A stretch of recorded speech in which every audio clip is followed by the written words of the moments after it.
കണ്ടോ, ഇതിനെക്കുറിച്ച് നമ്മുടെ തങ്കപ്പൻ ചേട്ടൻ എൻ്റെ കാര്യങ്ങൾ പറയും. എനിക്കറിയത്തില്ല, അത് പറയും. പറഞ്ഞോളൂ. വിയറ്റ്നാമാണ്. അതെ അതെ. യൂട്യൂബിൽ ഇതിൻ്റെ പടം ഇത് കണ്ടായിരുന്നു.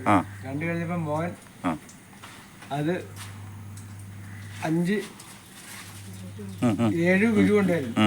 7 ഗുരു മേടിച്ച് കുഴിച്ചിട്ട് ഇതിനെപ്പറ്റി അറിയാൻ പറ്റില്ല. കുഴിച്ചിട്ട് കഴിഞ്ഞ് 1 വർഷം കഴിഞ്ഞാണ് അത് കിളുത്ത് വന്നത്. ഓ ശരി ശരി ശരി. കിളുത്ത് വന്നിട്ട് ഇങ്ങനെ പടന്ന് ഇരുന്നിട്ട് ഇപ്പൊ ഇത് എങ്ങനെയാണിത് പടരുന്നത് നമുക്കൊന്നും ആദ്യം അറിയത്തില്ലായിരുന്നല്ലേ? അറിയാൻ പാടില്ല. ഇതിന്റെ പൂവൊക്കെ എങ്ങനെയാണ്? ഇതിന്റെ പൂ ഒരു ഉണ്ടായിരുന്നില്ല. ഈ അതേ ഉണ്ട്. ഇതാ ഒരു പൂവാണ് ഇത്. അത് പെൺപൂവാണ്. പെൺപൂവിനകത്ത് കായും കൂടിയുണ്ട്. ആൺപൂവിനകത്ത് കായില്ല. ഈ ആൺപൂവിന്റെ പൂമ്പൊടി എടുത്ത് പെൺപൂവിന്റെ പരാഗണം ചെയ്ത് കൊടുക്കണം. വണ്ടകളിൽ വന്നൊന്നും പരാഗണം. ഇതൊക്കെ നേരത്തെ അറിയാമായിരുന്നു ഇങ്ങനെ ചെയ്യണമെന്നുള്ള? യൂട്യൂബിൽ അത് കണ്ട്. ഓ ശരി ശരി. കണ്ട് അങ്ങനെ ചോദിച്ചപ്പോഴത്തെ മനസ്സിലായത് ഇത് അങ്ങനെയാണിത്. അപ്പൊ നമുക്ക് ചെയ്തു കൊടുക്കണം അല്ലേ? ഇത് ചെയ്യാത്തത് ഇങ്ങനെ നമ്മുടെ നാട്ടിലുള്ള അല്ലാത്തത് കൊണ്ടാണ് അങ്ങനെ ആയിരിക്കുമല്ലേ? അതുകൊണ്ടായിരിക്കും. ഇതിനെ പറ്റി ഒന്നും അറിയാൻ പാടില്ല.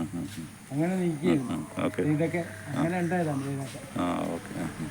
ഇന്ന് ഒരെണ്ണം വിരിഞ്ഞു തന്നെ പെൺപൂവാണ്. ആൺപൂവിനകത്ത് ഇതുപോലെ ഇതിന്റെ ചുവട് കുറെ നീളമുണ്ടല്ലേ? ഇത് അങ്ങ് ഇവിടം വരെ ഉണ്ടല്ലേ? ഇവിടം വരെ അങ്ങ് പോകും. ഇവിടെ 1 വർഷം കഴിഞ്ഞപ്പോൾ വെട്ടിക്കളഞ്ഞ്. ഇതാണ് അതിന്റെ വണ്ണം. ഇതിങ്ങനെ നിന്നോളൂല്ലേ? ഇപ്പൊ പോത്തില്ലേ?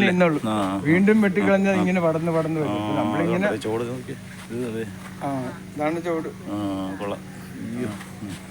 അത് ഇതാണ് ഇത് പെണ്ണ്. ഇതല്ലേ പെണ്ണിതാണ് ആ വലുത്. ഇത് അപ്പൊ 2 കുരു ഇടണം അല്ലേ? 2 അല്ല, എല്ലാ കുരുവും കൂടി ഇട്ടിട്ട് ഈ 2 പിടിച്ചുള്ളൂ. ശരി ശരി. ആണും പെണ്ണും ആണെന്ന് പ്രത്യേകം ഇടണം അല്ലേ? എന്നാലേ ഉണ്ടാവുള്ളൂ. ശരി ശരി. ഓക്കെ.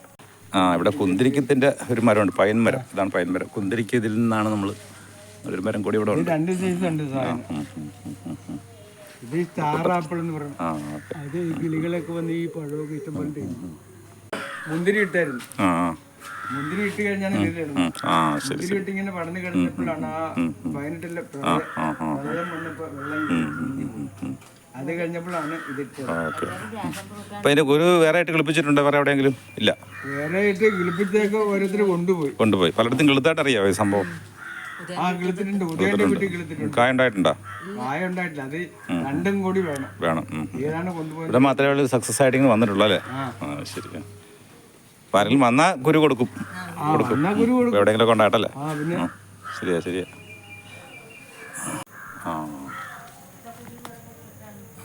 ഈ ഗുരു കിടന്ന് കിളുത്തതാണ്. ഇനി കുറെ കഴിഞ്ഞാൽ വളർന്ന് വലുതാണല്ലേ? ഇത് കഴിഞ്ഞ വേനയ്ക്ക് ഞാനെല്ലാം കൂടെ ഡ്രാഗൺ ഫ്രൂട്ടും ഒക്കെ ഇവിടെ ഉണ്ട്, വളർന്നിട്ടുണ്ട്. ഡ്രാഗൺ ഫ്രൂട്ടിന്റെ. ഓക്കെ. ഇതിന്റെ സ്ഥലം വരുന്നത് കായപ്പുറം 18-ാം വാർഡ് പാലയ്ക്കൽ തങ്കപ്പൻ ചേട്ടൻ്റെ ലീലാമ്മയുടെയും വീട്ടിലാണിത് ഉള്ളത്. ഇത് കാണേണ്ടവർക്ക് ഇവിടെ വന്ന് ഇത് കാണാവുന്നതാണ്. ഇഷ്ടംപോലെ കായ ഉണ്ടായിരുന്നു നേരത്തെ കേട്ടോ. ഇത്തവണത്തെ ഇതില് ഇതൊരെണ്ണം ഉണ്ടായത്. ഒന്ന് നമ്മള് ഇതാണല്ലേ എൻ്റെ ആൺപൂവല്ലേ ഈ കാണുന്നല്ലേ? ഓക്കെ. ശരി ശരി. അതകലെ ചെയ്തു. എന്താ സംഭവം? ഇതാണ് പൂമ്പൊടി അല്ലേ? ഇത് ആണിൻ്റെതാണിത്. ഈ പൊടി എടുത്ത് അത് പരാഗണം ചെയ്ത് കൊടുക്കണം. എന്നാലേ ഇങ്ങനെ കായ ഉണ്ടാവുള്ളൂ. ഇങ്ങനെ ഉണ്ടായാലേ ഇതുപോലെ വരുള്ളൂ. ഉണ്ടായി വരുന്നതാണല്ലേ? പോലെ നിൽക്കുന്ന ആണിൻ്റെതാണ്. ഇല്ല മോളി അത് വരുന്നത്. ആണും കൂടെ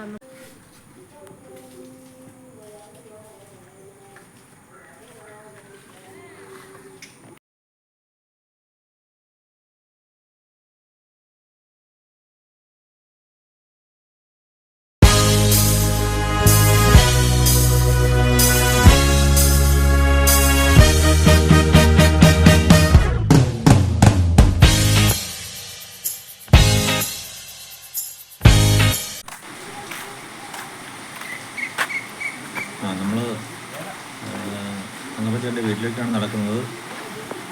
ഇപ്പോൾ കണ്ടോ, മുന്തിരിവള്ളികൾ പോലെ പടന്ന് മുകളിൽ കിടക്കുന്നത്, വളരെ പന്തലായിട്ട് കിടക്കുന്നത്. അതൊരു പ്രത്യേകതരം ഫ്രൂട്ടാണ്. ഇതിന് ജാക്ക് ഫ്രൂട്ട് എന്നാണ് അറിയപ്പെടുന്നത്.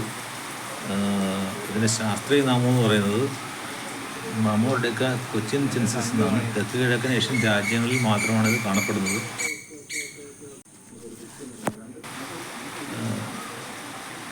ചുവപ്പ് നിറത്തിലാണിത് കാണപ്പെടുന്നത്. ആദ്യം നമ്മൾ പച്ച നിറത്തിൽ തുടങ്ങി പഴുക്കുമ്പോൾ തിളക്കുമ്പോൾ ചുവപ്പോ ഓറഞ്ചോ നിറമാകുന്നു. പുറന്തോടിൽ ചെറിയ മുള്ളുകളുണ്ട്. ഉള്ളിൽ നല്ല ചുവപ്പ് നിറമാണ്. അതിൻ്റെ കണ്ണുകളുടെ ആരോഗ്യത്തിന് വളരെ നല്ലതാണ്. ബീറ്റ കരോട്ടിൻ, അതുപോലെ തന്നെ പ്രതിരോധശേഷി കൂട്ടുന്ന ലൈക്കോപ്പിൻ പോലുള്ള ശക്തമായ ആൻറ്റി ഓക്സിഡൻറ്റുകൾ ചർമ്മത്തിന് തിളക്കവും കൂട്ടുകയും വാർദ്ധക്യ സഹജമായ ലക്ഷണങ്ങൾ തടയുകയും ചെയ്യുന്ന ആൻറ്റി ഓക്സിഡൻറ്റുകൾ ഇതെല്ലാം ഇതിനകത്ത് വളരെയധികം അടങ്ങിയിട്ടുണ്ട്. പിന്നെ ഇതിൻ്റെ കടും ചുവപ്പുറത്തുള്ള പൾപ്പാണ് ഉപയോഗിക്കുന്നത്. ഇത് ജ്യൂസ് ഉണ്ടാക്കാനായിട്ടാണ്. സാധാരണ ഷേക്ക്, ജ്യൂസ് എന്നിവ ഉണ്ടാക്കിയാൽ വളരെ സൂപ്പറാണ് കഴിക്കാനായിട്ട്.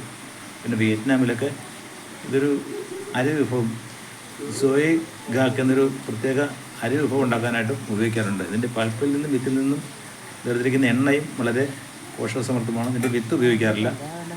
വിത്ത് ആരും ഉപയോഗിക്കാറില്ല എന്നാണ് പറയപ്പെടുന്നത്. ചേച്ചി ഇതിൻ്റെ ജ്യൂസുകൾ ഉണ്ടാക്കി നമുക്ക് തന്നു. അത് നമുക്ക് കാണാം, ഉണ്ടാക്കുന്ന വിധം എങ്ങനെയാണെന്ന് കാണാം, കഴിക്കാം. ഇതവരുടെ മുറ്റത്ത് പടന്ന് ഇങ്ങനെ കിടക്കുവാണ്. ഇതങ്ങനെ സാധാരണ ഈ നാട്ടിലൊന്നും കാണാത്ത ഒരു തരം ഫ്രൂട്ടാണ്. പവർ നിർബന്ധപ്പെട്ട ഒരു ചെടിയാണ്. വളരെ പോഷകസമൃദ്ധമാണ്. വളരെ നാളുകൾ കൊണ്ടാണ് ഇതിൻ്റെ വിത്ത് പഴമായിട്ട് മാറുന്നത്. ഒരുപാട് നാൾ വേണം ഇതിൻ്റെ ഉണ്ടാകാനായിട്ട്. നമുക്കത് കാണാം.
സ്പൂണുണ്ട്.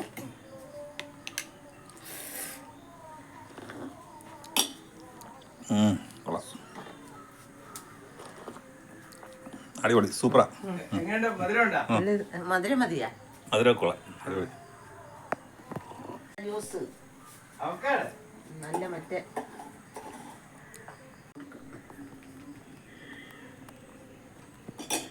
കട്ടയുണ്ട്. അത് ഇതിനകത്ത് ഇതൊക്കെ ഇടുന്ന ചെറുപ്പഴം മറ്റേ ഇതൊക്കെ. പിന്നൊരു കാര്യം, ഈ ജ്യൂസ് അതായത് ഈ പഴം വളരെ പോഷകസമൃദ്ധമായതുകൊണ്ട് ഇതിന് സ്വർഗത്തിലെ കനി എന്ന പേരിലും ഇത് അറിയപ്പെടുന്നില്ല. വളരെ നല്ല ജ്യൂസാണ്, അടിപൊളിയാണ്. പുതിയൊരു വീഡിയോ ആയിട്ട് വീണ്ടും കാണുന്നവരെ എല്ലാവർക്കും നന്ദി. Thank you.